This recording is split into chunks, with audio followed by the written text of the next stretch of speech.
দ্ৰোণাচাৰ্য নহয় জানো?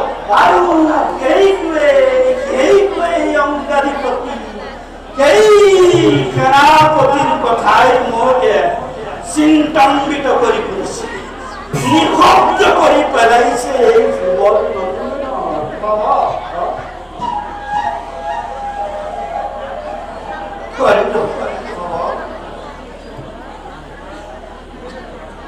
দুৰ্যোধন, দুঃশাসন আৰু যত আছে গান্ধাৰ ভাৰ, সকলোৰে প্ৰিয় পাত্ৰ দ্ৰোণাচাৰ্য। কিন্তু পাণ্ডুপুত্ৰ তাতোতকৈও কিন্তু প্ৰিয় দ্ৰোণাচাৰ্যৰ। আৰু সেই কথা গুৰু দ্ৰোণই নিজ মুখেই প্ৰকাশ কৰিছে।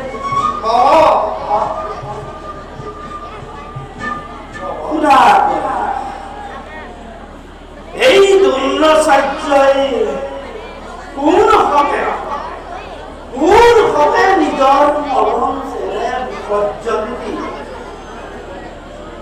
পাণ্ডৱক বধ কৰিব পাৰিব? কোন হতে দানৱৰ ৰূপ লৈ প্ৰিয় বিশ্ব অৰ্জুনৰ ওপৰত বৰ প্ৰহাৰ কৰিব